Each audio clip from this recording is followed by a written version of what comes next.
The grainy video shook violently, a world seen through a helmet cam. Dust and thick black smoke choked the air, turning the sun into a dim orange smear. The sound was a nightmare. The relentless hammering of machine gun fire, the sharp concussive blasts of RPGs, and beneath it all, the desperate, static-filled screams over the radio. A woman's voice, cut through the chaos. It was calm, but it was the calm of a blade, sharp and deadly. I need a miracle, not a promise. The camera lens focused for a split second on the burning hulk of an MRAP vehicle, its armor peeled open like a tin can. That was when the impossible happened. A shadow, vast and swift, fell over the wreckage.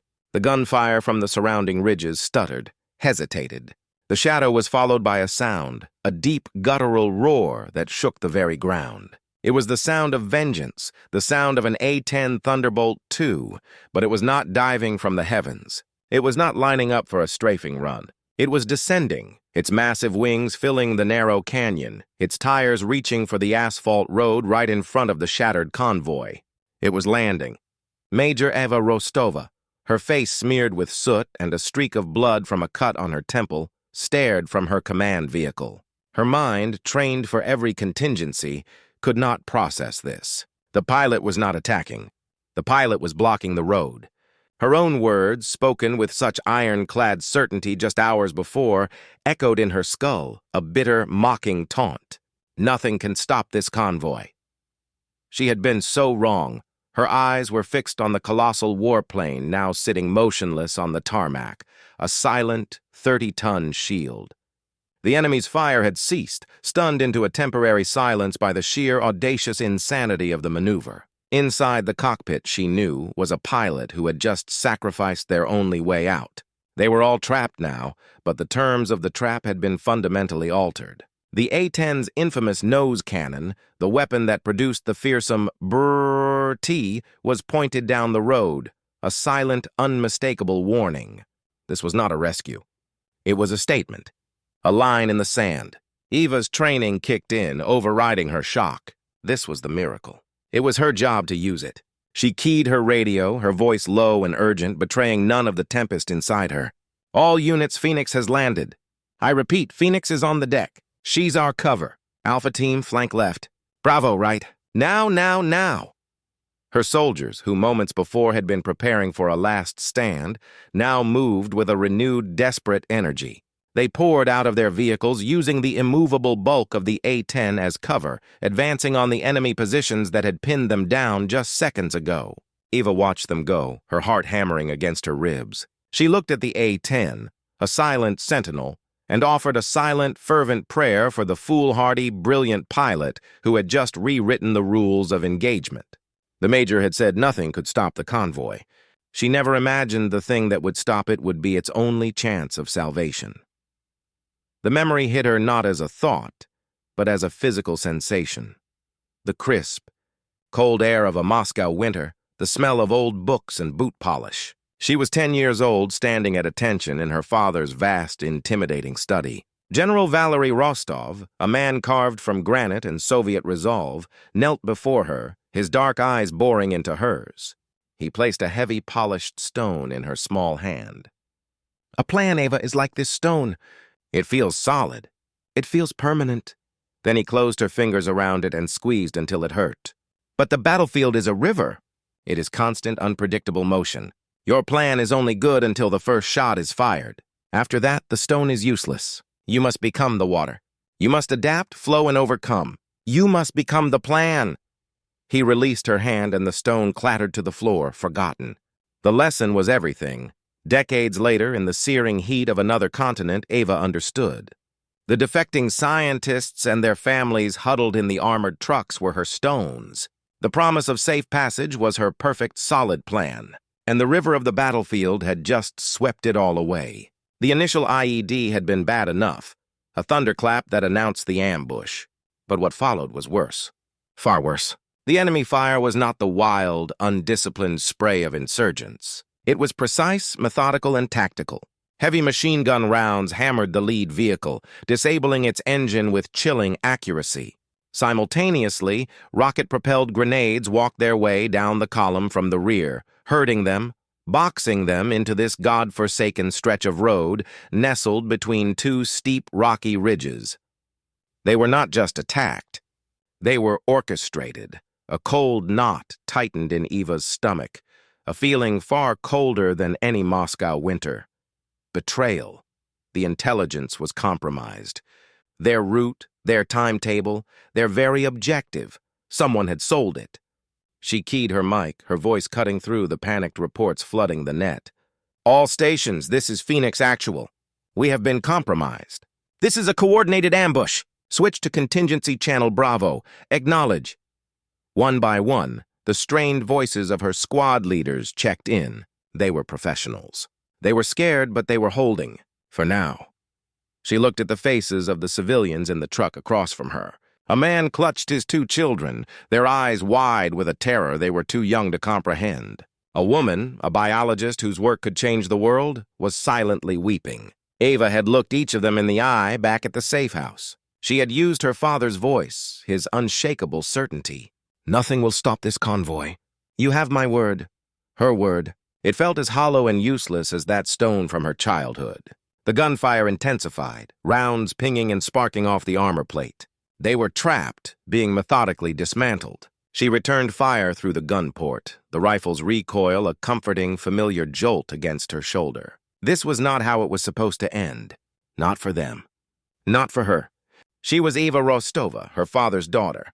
She was the plan. But the river was rising and she was drowning. She grabbed the command radio, her finger pressing the transmit button. Any station, this is Convoy Phoenix. We are pinned down in the Zulu 7 corridor. We are taking heavy casualties. We require immediate air support." Immediate? Does anyone copy? The static that hissed back was the most terrifying sound she had ever heard. The static was a living thing, a hissing void that swallowed her plea for help. It was the sound of abandonment. It was the sound of the end. Eva's knuckles were white as she gripped the radio handset, her mind racing through options that no longer existed. They were alone. The gunfire from the ridges intensified, a storm of steel that hammered their position with relentless fury. A rocket-propelled grenade slammed into the vehicle behind hers. The concussion was a physical blow, a wave of heat and pressure that slammed her against the hull. A searing pain erupted in her left arm. She looked down, her vision swimming, to see a jagged piece of shrapnel embedded in her bicep. The world narrowed to that single point of white-hot agony. She gritted her teeth, a low growl escaping her lips. This was not the time for pain. This was the time for water. She remembered her father's lesson. Become the water. With her good arm, she ripped a field dressing from her kit. Her movements were clumsy, frantic. She wrapped the thick bandage around the wound, pulling it tight with her teeth and her right hand. The pain was blinding, but the bleeding slowed to a seep. She could not afford to falter. Not now. Not with so many lives depending on her. She had to become the plan. But what plan was left? They were cornered, outgunned, and bleeding out on a forgotten road. She keyed her mic again, her voice raw but steady, a forced calm that was the last bastion of her command. "All units, Phoenix Actual. Suppressing fire on my mark. Concentrate on the eastern ridge. We need to break their line of sight. On my mark, 3, 2, 1. Mark!" A unified volley of fire erupted from the remaining vehicles, a desperate, defiant roar against the enemy's storm. It was a temporary measure, a flicker of resistance. They were buying seconds, not victory. The enemy, disciplined and patient, simply adjusted their aim. Rounds began to find their marks with horrifying precision. Another of her gun trucks fell silent, its turret smoking. Despair, cold and final, began to creep into the edges of her consciousness. This was it. This was the failure her father had always warned her about. The failure of a rigid plan. The failure of a leader who could not adapt. She looked at the family in the other truck. The father met her eyes, and in his, she saw not accusation, but a sad, resigned acceptance. It was the most devastating look she had ever received. He had trusted her, and she had led him and his children to their graves. Her own failure was a taste of ash in her mouth. She picked up her rifle again, her movements slow, deliberate. If this was the end, she would meet it on her feet, fighting. She would make the river pay for every drop of water. And then, a sound. Faint at first, a low thrumming that vibrated through the very air, a sensation more than a noise. It grew steadily, a deep, resonant growl that began to drown out the cacophony of battle. It was a sound she knew, a sound from training videos and briefings. It was the sound of a Fairchild Republic A-10 Thunderbolt II, its twin turbofan engines unmistakable. But it couldn't be. The sky was empty, a dome of featureless blue. Hope, treacherous and fragile, flickered in her chest. She scanned the heavens, her eyes straining. Where was it? The sound was everywhere, filling the canyon, a promise of deliverance that was just out of reach. And then a new voice, calm, clear, and utterly professional, cut through the radio static on the emergency channel. Convoy Phoenix, this is air support, call sign Phoenix. I am on station. I read you're in a world of hurt down there. The voice was a woman's. Ava's breath caught in her throat. A miracle had arrived, and it had a woman's voice. The voice from the sky was a lifeline thrown into a churning sea. Ava grabbed it with everything she had. Phoenix, this is Phoenix Actual. We are pinned in the valley, taking fire from both ridges. Multiple civilian casualties. Vehicles disabled. We are sitting ducks down here. She forced the words out, her own pain a distant throb compared to the urgency of the moment. The sound of the A-10's engines was a protective roar now, a promise of retribution circling just beyond sight.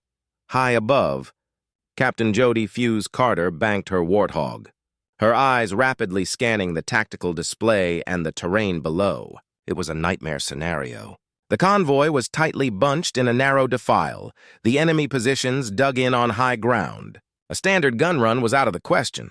The margin for error was 0. A single 30-meter round in the wrong place could wipe out the very people she was trying to save. Her fuel gauge was dipping into the red. She had maybe 10 minutes of flight time left before she'd be joining them on the ground, a fate that helped no one. Phoenix Actual, I have eyes on. I see your predicament. Her voice was a cool, professional monotone, belying the frantic calculations running through her mind. They have you in a perfect L-shaped ambush. A gun run is too risky with your people mixed in so close. Eva's heart sank. The miracle had arrived, but its hands were tied. There has to be something you can do, Phoenix. They're cutting us to pieces! As if to emphasize her point, a fresh burst of machine gun fire tore into the engine block of her own vehicle. Dark smoke began to pour from the hood. They were losing what little mobility they had left. They were being methodically dismantled, piece by piece. Jody listened to the desperation in the Major's voice. She heard the gunfire, the shouts of soldiers, the faint, terrified cry of a child over the open mic. This wasn't a tactical simulation. These were people. A plan, insane and utterly against every regulation she had ever sworn to follow, crystallized in her mind. It was a gamble of astronomical odds, a move that would end her career if she survived it. But looking down at the kill zone, she saw no other move. Major, I have an idea. It's unorthodox. She took a deep breath, her hand tightening on the control stick. I'm going to create a diversion. A big one. You need to get your people ready to move the instant it happens. Do you understand? The second you see your chance, you take it. Ava didn't hesitate. We're ready. Give us the signal. What other choice did they have? Unorthodox was better than dead. She relayed the order to her squad leaders. Stand by for a diversion from Phoenix. When it happens, we assault the eastern ridge, all of us. This is our only shot. The soldiers acknowledged, their voices tense with a mixture of fear and renewed hope. They checked their ammunition, gripped their weapons tighter. They were ready to charge into hell if it meant a way out. Jody pushed the throttle forward, the engines responding with a surge of power. She began her descent, not into a dive, but into a low, menacing pass directly over the canyon. She flew straight down the road, the sight of her aircraft, a symbol of overwhelming air power, momentarily silencing the enemy guns. They were waiting for the inevitable cannon fire. It never came. Instead, she pulled up, climbing steeply before banking hard for another pass. She was drawing all eyes to her, making a spectacle of herself. She was the Matador's cape. Get ready, Major, she said, her voice calm but firm. You're not going to believe what you're about to see. She lined up for her final approach, her target clear. Not the enemy ridges, the road, the empty stretch of asphalt directly ahead of the convoy. She lowered her landing gear. The gamble was on. The world seemed to slow, every sound muffled by the pounding of her own heart. Ava watched the A-10, this angel of vengeance, complete its banking turn. But it wasn't turning for another pass. It was lining up. Its nose was pointed directly at the empty stretch of road ahead of the lead vehicle. A cold, impossible understanding dawned on her. The landing gear was down. The massive, rugged tires were unlocked and descending. "He's not—" A young soldier next to her whispered, his voice trembling with disbelief. Ava couldn't speak. She could only watch, her mind screaming at the sheer, glorious insanity of it. The pilot wasn't going to strafe. The pilot was going to land. The roar was deafening, a physical force that vibrated through the very bones of the vehicles. The A-10 descended, a colossal beast of gray-green metal and menacing lines. It was too big for the road, its wingspan seeming to scrape the very walls of the canyon. It flared, its nose tilting up, and for a heart-stopping second, Ava was certain it would stall, that it would cartwheel into the convoy in a fireball of failed audacity. But it didn't. The main wheels touched the asphalt with a shriek of protesting rubber, sending up puffs of blue smoke. The nose wheels slammed down. The A-10 was on the ground rolling, its speed bleeding off with a terrifying finality. It came to a stop diagonally across the narrow road, a perfect, immovable barricade. Its massive, menacing nose, housing the infamous GAU-8 Avenger cannon, was now a physical shield pointed defiantly down the valley. The iconic Warthog had become a fortress. The enemy fire ceased. The sudden silence was more shocking than the noise of battle. It was a silence of pure, uncomprehending stupefaction. From the ridges, the enemy fighters looked down upon a scene that defied all military logic, all reason. The ultimate symbol of American close air support was now a roadblock. It made no tactical sense. It was an act of such profound, reckless courage that it momentarily paralyzed them. Inside the cockpit, Jody Fuse Carter's hands were locked on the controls. Her heart hammered against her ribs like a trapped bird. She was a perfect stationary target. A single lucky rocket, a well-placed heavy machine gun round, and she and her $30 million aircraft would be a funeral pyre. She had traded her speed, her altitude, her very survival, for a few precious moments of shock and confusion. She trusted the Major down there. She had to. She keyed her mic, her voice remarkably steady. "Your road is clear, Phoenix Actual. The diversion is in place." It was the understatement of the century. Ava didn't need to be told twice. The spell was broken. "Now!" she screamed into her radio, her voice cracking with a surge of adrenaline-fueled fury. "All units assault the eastern ridge.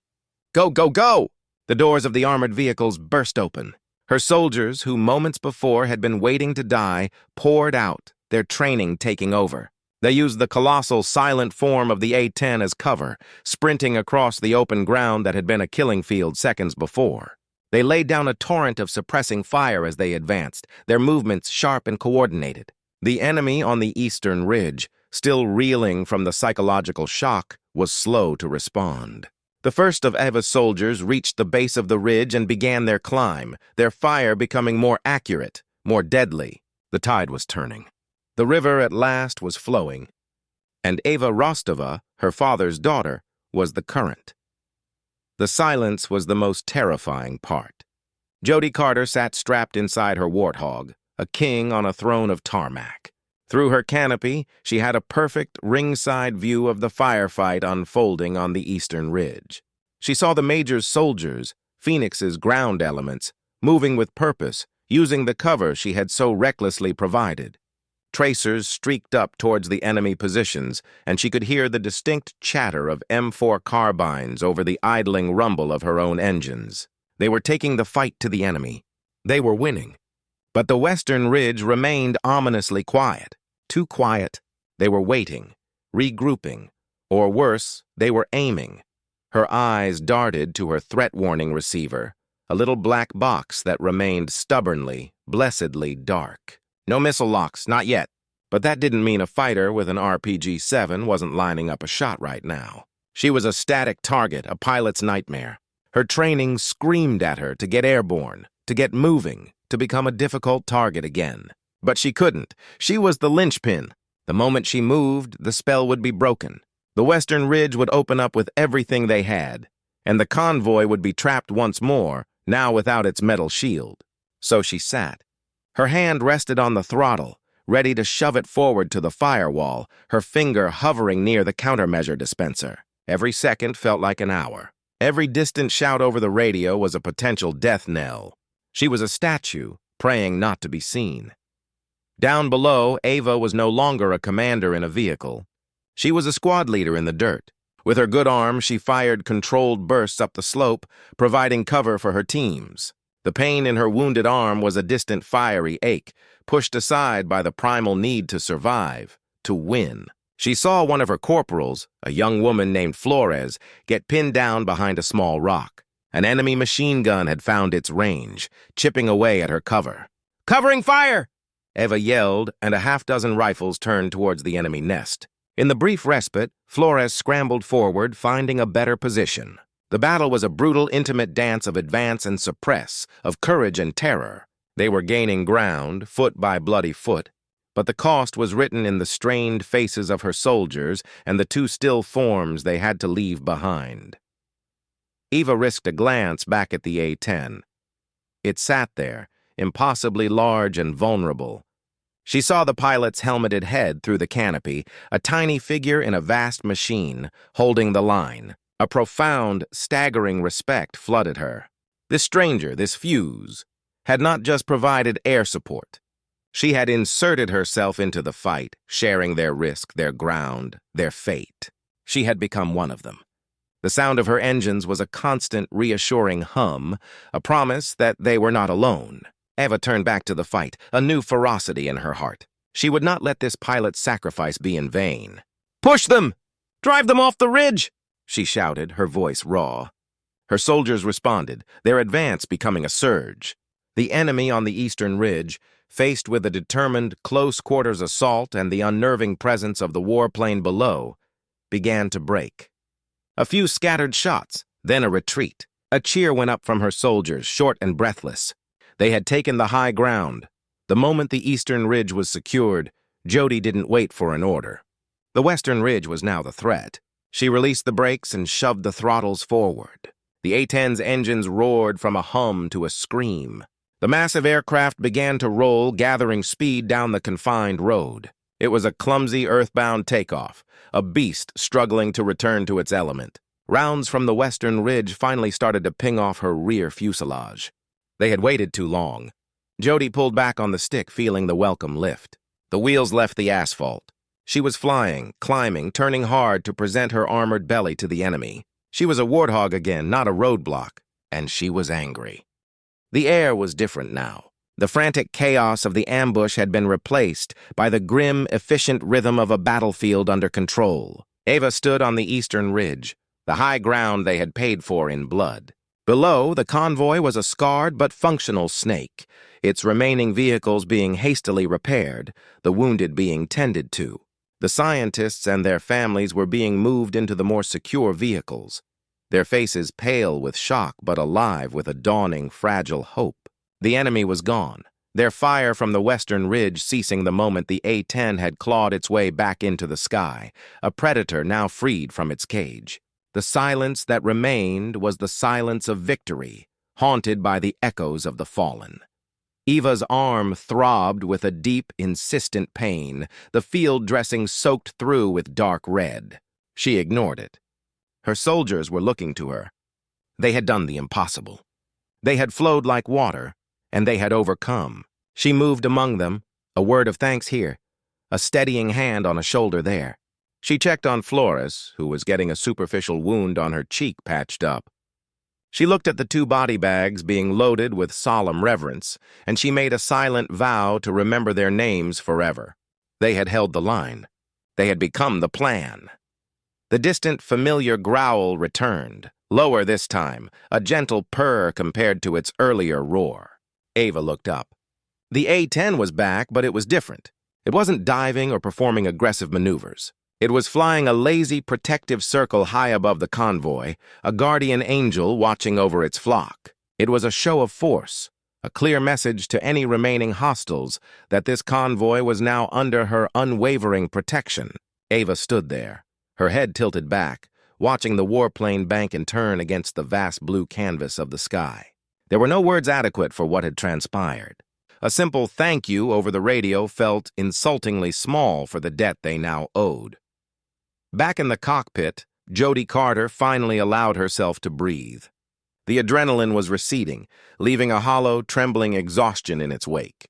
Her low-fuel warning light was a persistent, glaring red. She had just enough to get home and not a drop more. She had broken a dozen regulations, risked $250 million of government property, and very likely ended her career.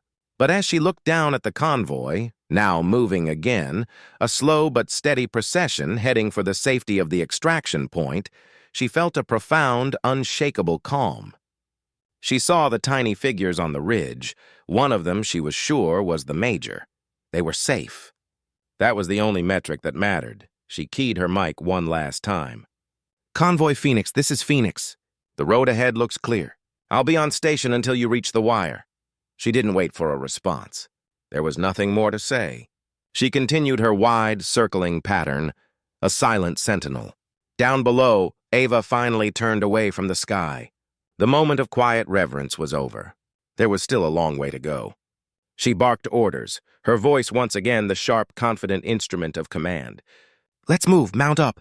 We're not home yet." Her soldiers moved with a new energy, a collective will forged in the crucible of a shared, impossible survival. They had been saved by a miracle with wings and by a leader who had finally learned to flow. The Major, who said nothing could stop the convoy, had been proven wrong by the very thing that ensured its survival. The debriefing room was cold and sterile, a world away from the dust and blood of the valley. The flag stood perfectly still. The mahogany table gleamed under the harsh fluorescent lights. Major Eva Rostova, her arm in a clean white sling, stood at rigid attention before a panel of senior officers. A stern-faced general with a chest full of ribbons leaned forward, his voice echoing in the silent room. "A landing, Major? You're telling us an A-10 pilot landed on a contested road to use her aircraft as a shield?" The disbelief was a physical presence in the room. Ava did not flinch. "Not just a shield, sir," she replied, her voice clear and steady. "She became the pivot point. She altered the enemy's calculus and gave us the initiative. Captain Carter didn't just save the convoy. She redefined the mission's possibility." She looked the general directly in the eye, her father's unyielding resolve flowing through her. There would be no apology for their survival. Weeks later, the official ceremony was all polished brass and pressed uniforms. A medal, a Distinguished Service Cross, was pinned to Ava's chest. The handshakes were firm, the photographs were taken, but it felt hollow, a scripted ending to a story that defied simple telling. The real moment came afterward, in the quiet, sunlit corridor outside the auditorium. Leaning against a wall, out of uniform in a simple flight jacket, was Captain Jody Fuse Carter. She offered a small, wry smile. "Heard you stuck up for me in there, Major." Eva stopped, the noise of the ceremony fading away. She looked at the pilot, this woman who had shared her call sign and her fate. "It was the truth," Eva said simply. They stood there for a moment. Two women from different branches, bound by an experience no one else could fully comprehend. No thanks were exchanged. They were unnecessary.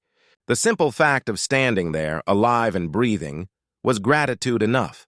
Jody gave a slight, almost imperceptible nod. Ava returned it. Then the pilot turned and walked away, her footsteps echoing softly down the hall. The story of the convoy that couldn't be stopped was over. But for Eva, another story was just beginning. In her small apartment that evening, she placed the medal in a drawer, next to the old black-and-white photo of her and her father. She then took out a different photograph, one sent to her through secure channels.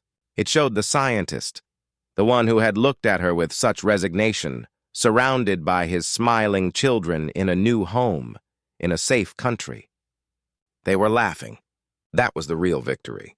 That was the reward. The Major had been wrong. Something had stopped the convoy that day. It wasn't an obstacle. It was a moment of such profound and selfless courage that it had forged a new path forward. Sometimes the best plan was not a stone, but a person with the courage to become the river, and a pilot with the courage to land in the middle of it.